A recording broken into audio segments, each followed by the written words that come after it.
dhaloonni barumsaan akka guddatu dhaloonni biyya sanii fayyaadhaan akka nagee qabaatu kana bakka daased amma kana keessa mootummaa xiqqeessuun hin jiru mootummaa arrabsuun hin jiru. This is a simple question I'm asking you to think about yoo namootaati. Duraan dursee mootummaan fayyarraa duroomuu hin danda'u. Isin Turkii dheexanii walaanamuudhaaf, Awurooppaa dheexanii walaanamuudhaaf, Indiyaa dheexanii walaanamu mootummaanuu baana mootummaanuu kaabinootni mootummaa warrummaan ani mootummaadha jedhu jechuun namni dhukkubsannee hin jiru. Alhamdulillah wassalatu wassalamu ala rasulillah wa ala alihi wa man walah wa ba'd. Assalamu alaykum wa rahmatullahi wa barakatuh. Hordoftoota daawwattoota keenya kan fagoo fi dhihoo jirtan arragaa dirqamnee dhimma gartee namuu irraa duroomuu hin dandeenye namni tokkolleen mootummaa tahees nama mootummaan tahenis irraa duroomuu hin dandeenye. Wanni addunyaan tun qabeenyi guddaan addunyaan qabdu eega nagaya rabbiiti subhanahu wa ta'ala imaana booda jechuudha fayya. Fayyaa tana qabeenya addunyaa kun osoo walitti qabamee bituu hin danda'u. Rabbumaatu ishii tana namaa kenna, rabbumaatu namaaf illee deebisaa jechuudha. Rabbii gaditti immoo warroonni fayyaa teenya to'atu doktoroota. Doktoroonni isaanii warri fayyaa teenya tana gartee Rabbi subhanahu wa ta'ala wukkilinnaa kenneef jechuudha. Warri waa'ee fayyaa keenyaa qoratee to'atee akka fayyaa qabaannuuf nu gargaaru Rabbii gaditti doktoroota ogeeyyii fayyaati jechuudha. Duuba nageenyi yoo jiraate, fayyaan yoo jiraatte biyyi takka jiraachuu dandeessi. Mootummaan takka illee jiraachuu danda'a. Mootummaan tokko biyya takka bulchuudhaaf ummanni isaa nagee qabaachuu qaba. Ummanni isaa fayyaa qabaachuu qaba. Waa hunda dura nageeyatu tursa. Nageeyaa booda immoo fayyaatu itti aana. Namni yoo nagee qabaate fayyaallee qabaachuu danda'a. Garuu immoo lamaanuu walirraa duroomuu hin dandeessu. Kanaafuu gabaabsee kun intro waa'ee fayyaatii wal qabatee jechuudha. Rasuulilleen alayhi salaatu wassalaam namni gartee arraan tana biyya isaa keessatti nagee qabu akkasumatti arraan tana fayyaa qabu akkasumatti waan nyaatee dhugu kan duuda isaatiin ittiin jabeeffatee dhaabatu qabu akka waan guutuu waan addunyaa keessa jiru han dhurfateeti jira Rasuul sallallahu alayhi wasallam. Namni nagee qabaachuun imaana booda jechuudha. Eegas booda fayyaa qabaachuun, eegas booda waan nyaatee dhugu qabaachuun this is essential jaaniin waan fardii dirqama ta'e tokko namni qabaachuudhaaf jiraachuudhaaf jechuudha. Yani namni tokko jiraachuudhaaf nagee qabaachuu qaba, fayyaa qabaachuu qaba, waan nyaatee dhugu qabaachuu qaba. Gaafiin doktorootaa kan keessattuu Itoophiyaadhaa ji'oota lakkoofsisaa jira. Hawaasninis maaliif callisee, maaliif rakkoo isaanii tana hootuu dadhabee, maaliif mootummaanis useetuma gaafii isaanii tana laaluu jiran gaafiin attaa jira. Obboleen dhiifama naaf godha, naaf kolcha. Dhimmi kun dhimma siyaasaatiin miti. Narraan dogoggorina. Dhimmi kun dhimma siyaasaatiin miti. Osoo dhimma siyaasaa tahee doktoroonni keenya jireenya isaanii, qabeenya isaanii, maatii fi ilmaan isaanii, alaamana isaanii, hojii isaanii riskii keessa buusanii, rakkoo keessa buusanii gabbahanii hiriiran bahan. Hiriiran bahan. Mootummaadhaaf waatu galaa hin jirre. Mootummaan osoo waan kana sirriitti hubatee wanni kun waan siyaasaatii wal qabate miti. Siyaasaadhaa miti. Kuni jiraachuu fi jiraachuu dhabuudha. Wanni kun oofee rakkoo biyyaa guddoo ta'uuf ta'a. Mootummaan daddafee waan kanarratti gaafii ummataa, gaafii ogeeyyii, gaafii barsiisootaatiif deebisaa hin laanne. Deebisaan isaanii tuffii fi callisuu, balbala cufachuu, rakkoo kana hubachuu dhabuu yoo kan mootummaan akkanatti fufutee rakkoo guddaatu biyya san keessatti dhalatuuf ta'a jechuudha. Duraan dursee rakkoon kun rakkoo mootummaa ta'a. Mootummaa ta'ee namni dhukkubsanne hin jiru. Mootummaa Itoophiyaa jechuun mootummaa zalaalan miti. mootummaa abad bakkatti hafaadhaa miti. Mootummaan isin dura dabres dhukkubsatee ka du'es du'ee ka hafees hafee ka mana galees dhukkubaan galee taa'u jira. Kanarraa barachuu dadhabdan. Doktorootatti ogeeyyiitti namni itti hajamu duraan dursee isini. Isin mataan keessan akka mootummatti anama akka obboleessatti isin dubbachuu jira, akka lammiitti isin dubbachuu, akka sabaatti isin dubbachuu, akka nama tokko biyya saniif quuqamutti isiniif quuqamu. Amma quuqamni kiyya kun quuqama doktorootaa qofaa miti. Hatta mootummaanuu maal taatan ni falfalamtamoo. Namni yoo falfalamu dhugaan sobatti fakkaatti, sobni dhugaatti fakkaata. Arguu hin danda'u. Ija qaba malee arguu hin danda'u. Laphee qaba malee qalbii qabaachuu hin danda'u. Yoo gartee namni falfalame jechuudha. Machii siyaasaa keessaa baha. Machii gartee ol'aantummaa dhaaddachuu keessaa baha. Ol'aantummaan seeraa kabajuu jechuun gaafii uummata bulchitanii kabajuudha. Gaafii uummata baratee biyya saniif qabeenyaan barumsa isaaniitiin waan danda'aniin biyya saniif gumaachuudhaaf of kennanii halkanii fi guyyaa mindaa xiqqaa saniin hojjechaa jiraniif gaafii isaaniitiif deebisaa laachuudha. Kanaaf duraan dursee mootummaan fayyarraa duroomuu hin danda'u. Isin Turkii dheexanii walaanamuudhaaf, Awurooppaa dheexanii walaanamuudhaaf, Indiyaa dheexanii walaanamu mootummaanuu baana. Mootummaanuu kaabinootni mootummaa warrummaan ani mootummaadha jedhu jechuun namni dhukkubsannee hin jiru. Haadhaatu isinirraa dhukkubsata, abbaa isinirraa dhukkubsata, maatiin keessan ilmaan irraa jalqabee isinirraa dhukkubsata.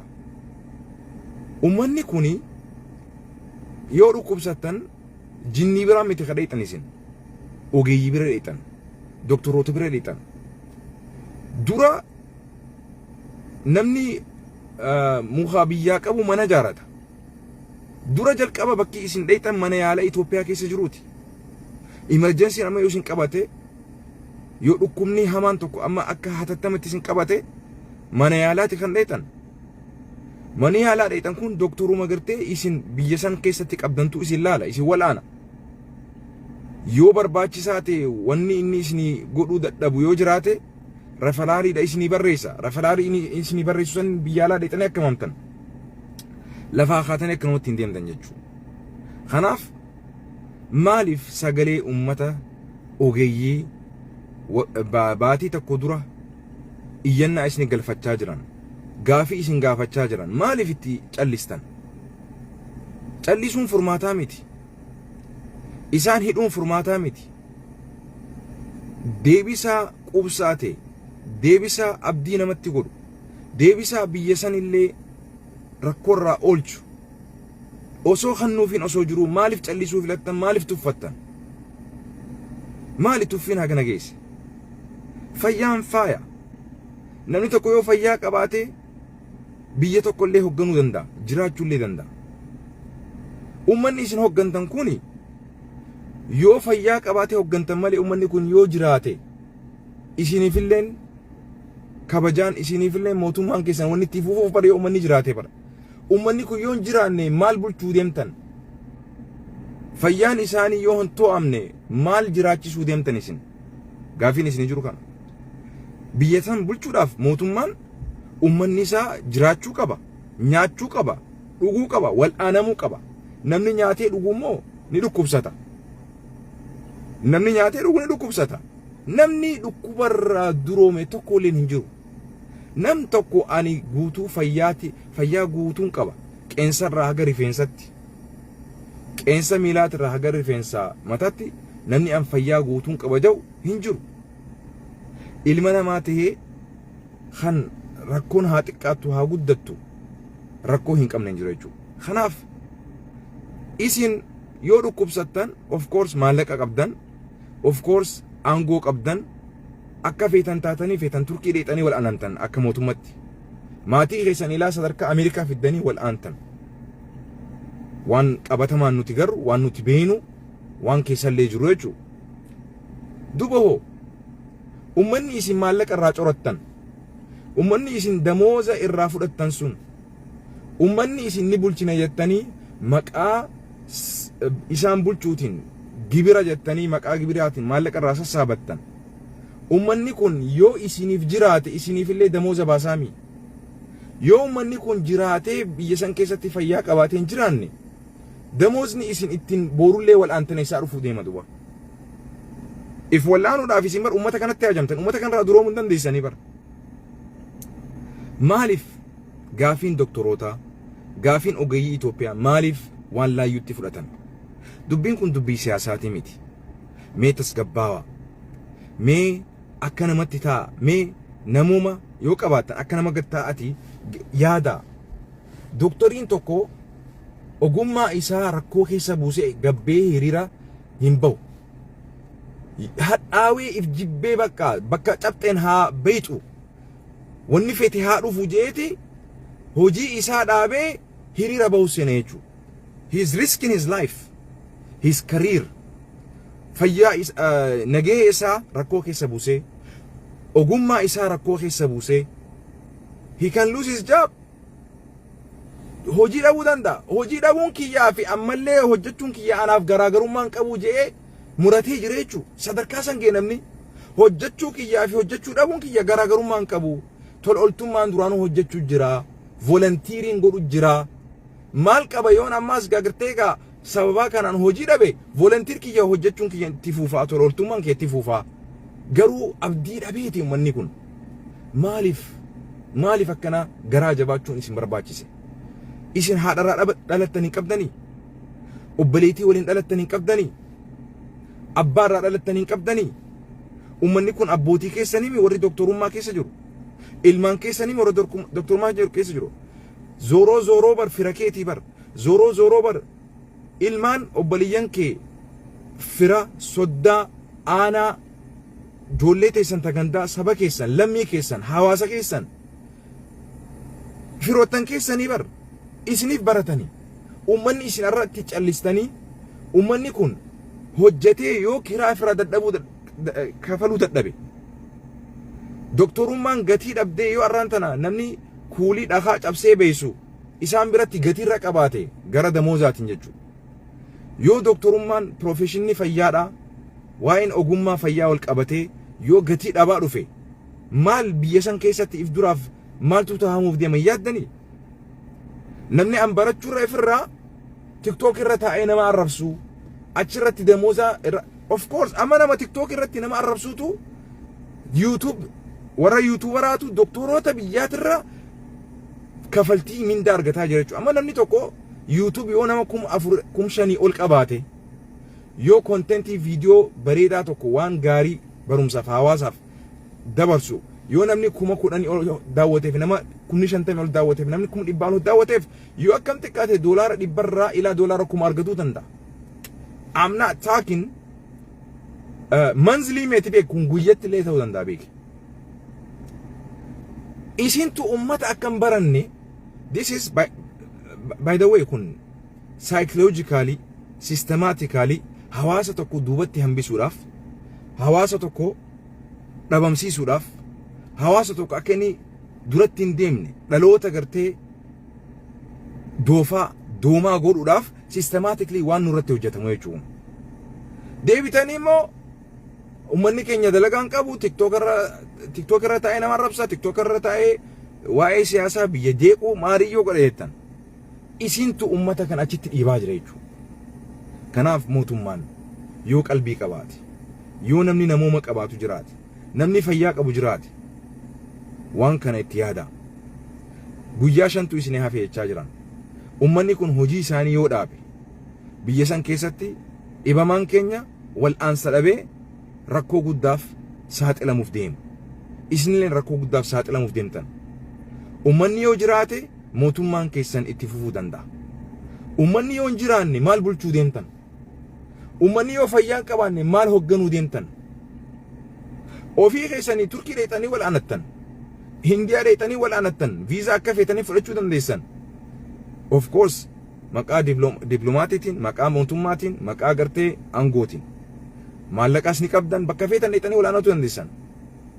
Ummanni isin gartee hooggantan kuni yoo doktoroonni kun hojii gallakkasiin lakkisanii deeman baatii takka isinii kannan baatii durallee isinitti dhufanii isin gaafachaa turan deebisa alaachuu fi dadhabdan amma ifirraa dadhabanii takka jiraachuu takka dhumu wanni feete haa nu galtu wanni feete nutti haa dhuftu ja'anii gabbahanii isinitti hiriira bahuu filatan jaalataniiti miti namni akkamitti doktoroo ta'e Itoophiyaa keessatti doolaara 100 waan hin geenye tokko amma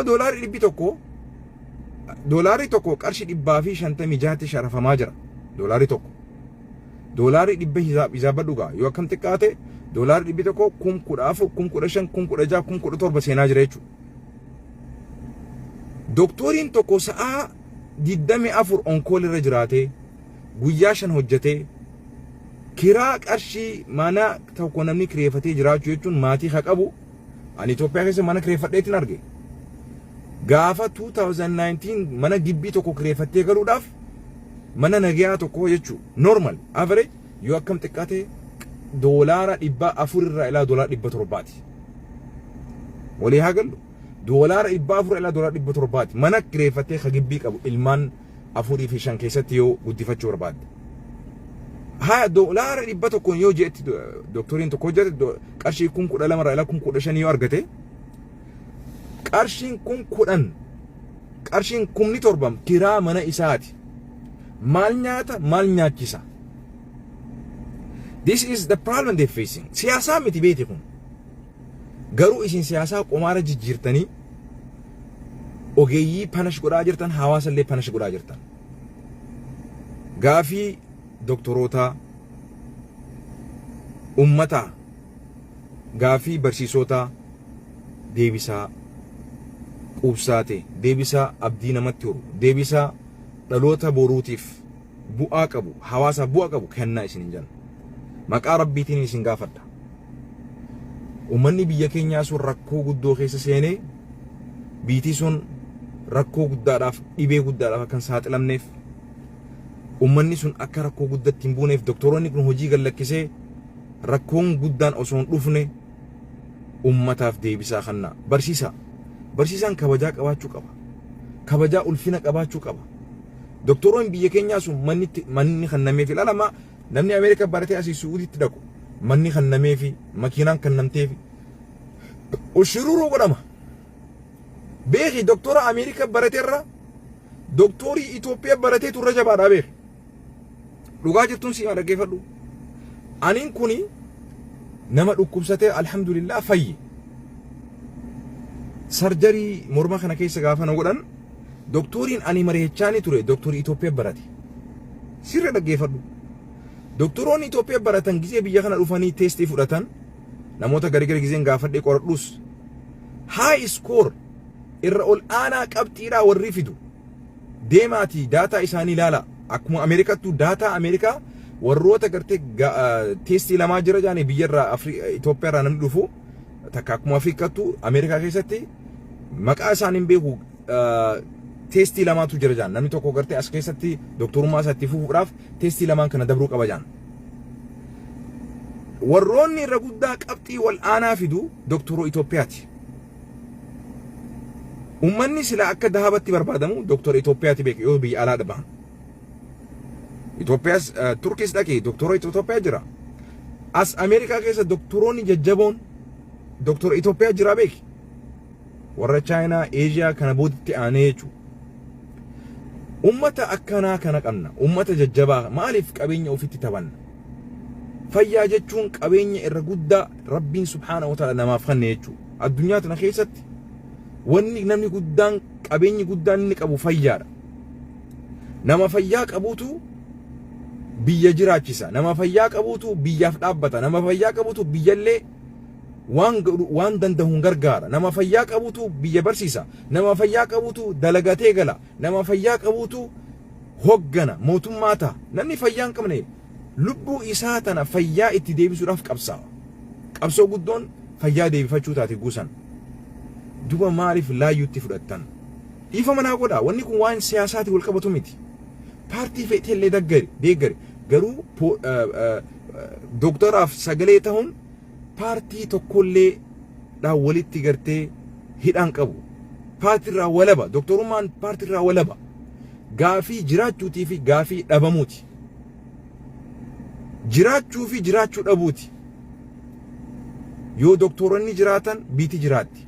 Yoo doktoroonni nu jiraatan mootummaan jiraata. Yoo doktoroonni jiraatan waraanni biyyaa jiraata. Waraanni isin qabdan kun ka biyyanii itti sayyattanii eeydan kun doktororraa duroomuu hin danda'u. Mana wal'aansarraa fayyarraa duroomuu hin danda'u. Kiliinikarraa duroomuu hin danda'u.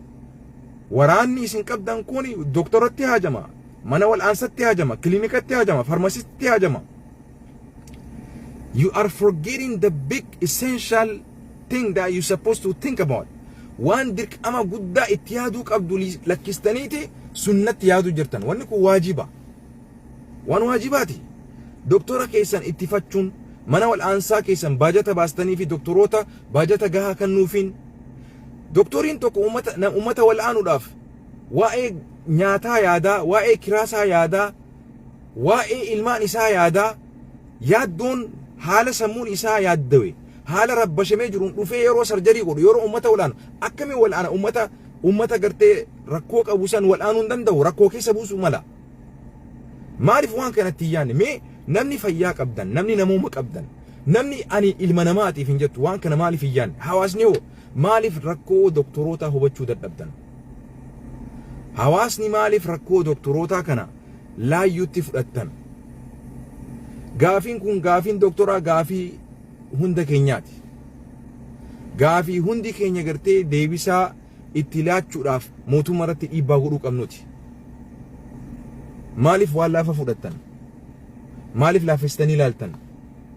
Maaliif gaafii kana tuffattan?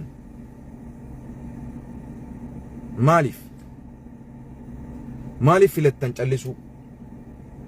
Maaliif sossoohuu dadhabdan? Dadhabdaniiti moo? Sodaataniiti moo? Hawaasni gaafii doktorootaa waliin dhaabbachuu qabdan. Na biraan guyyaadhee please kun gaafii siyaasarraa walabate, gaafii jiraachuu fi jiraachuu dhabuuti, gaafii biitii sun rakkoorraa bahaa baafamtuuti. Doktoroonni kun gabbee deemee listiroo ta'ee dalaguu dadhabeetii miti bar. Amata 14-15 barattee doktoriin har'aan tana opereeshina godhu yoo qarshii 12,000 je'atti isaaf kafalame. Akkamii jiraata? Kiraasaa yoo 10,000 kafale qarshii 2,000 gaaza makiinatti naqatamoo, daabbootti bitatamoo, ilmaan isaa nyaachisamoo, mana barumsaa ilmaan isaatiif irraa kafalamoo, yuunifoormii itti bitaaf moo, aannan itti bitaaf moo, aannan illee geessuuf maaliin bitame? Yaa mootummaa Itoophiyaa, yaa kabajamoo Dr. Abiy muumicha ministeera Itoophiyaa, yaa dura taa'aa takka ammoo pirezidaantii naannoo Oromiyaa kabajamoo obbo Shimallis, kaantiboonni magaalaa adda addaa akkasuma kabajamoo Adaanach Abbabatiin jalqabee akkasumatti kabajamoo kaantibaa Dirree Dhawaa, kaantibaa gartee Hararii, kaantibaa Soomaaliyaa, kaantibaa Tigraay, kaantibaa gartee lakkaawigaa. Gaafiin doktoroota gaafii teessan. Uummanni kun qaama keessan, ilmaan keessan, ilmaan nama isin adeera taataniif, eessuma taataniif, maatii keessan, hiriyoottan keessan, abroo addagii keessan, warroota waliin guddattani. Yoo isaan jiraatan biitii isinii jiraatti. Yoo isaan isinii jiraatan biitii jiraattee isin aangoo teessan mootummaa keessan itti fufsistan. Waraanni biyya sanii jiraatuudhaaf, biyya san nagee ittisuudhaaf fayyatti haajama, wal'aansatti haajama, ogeeyyii doktoratti haajama. Irraa duroomuu hin danda'u. Namni fayyarraa duroomuu danda'u tokko hin jiru yoo shayxaana ta'e malee. Namni dhukkubsanne hin jiru shayxaana malee jette Oromoon duraanuu. Yoogaa shayxaana ta'e nama shayxaana ta'e qofaatu dhimma doktora Itoophiyaatiif hin yaaddoonnes hin rakkannes. Wanni kun yoo namni shayxaana ta'e qofaatu dhimmi doktora Itoophiyaa, dhimmi barsiisaa Itoophiyaa nan laalchisu ka jedhu nama shayxaana ta'e qofa. Because shayxaana qofaatu hin dhukkubsanne ree. Akkasi ree. Namni nyaatee dhugu namni rafee ka'u namni ani nin jiraadha namni turuun barbaada jau namni biyyittii sun itti haafuuftu mootummaan itti haafuufu waraanni keenya itti nu haafuufu biitii teenya duratti nu haa deemtu jau barsiisaa itti xiyyeeffatee damooza isaa jiruu jireenya isaa yaaddoo takka malee hiraar takka malee barsiisaan biyya san keessatti kabajaan ulfinaan wayyoominaan jiraachuu danda'u qaba Itoophiyaa keessatti.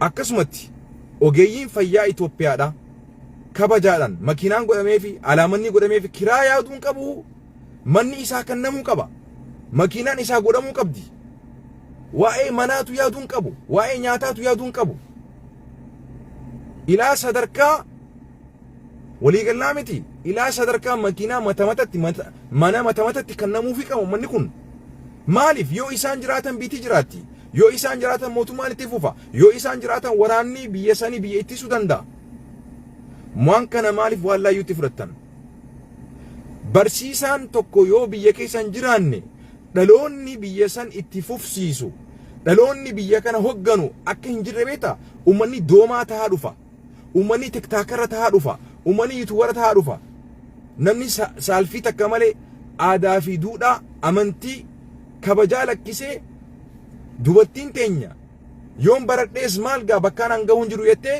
qaama saalaa isii tiktook irratti yuutuub irratti gurguruu seentii jechuudha. Yoon qaama saalaa kiyya tiktook irratti agarsiise gatii guddaa itti naa kafalame jettee baditti seentee jechuudha dubartiin. Dhiirtiinis yoon nama arrabse yoon nama xiqqeesse yoon haadhaa fi abbaa kiyya safuu kabajaa lakkisee amantii kiyya safuu kabajaa lakkisee waan fedhe laaqqadhee tiktook irratti yuutuub irratti gatiin guddaan naa kafalama jee namni safuu aadaa duudhaa amantii lakkisee gara gartee bineensummaatti jijjiiramaa dhufa jechuudha.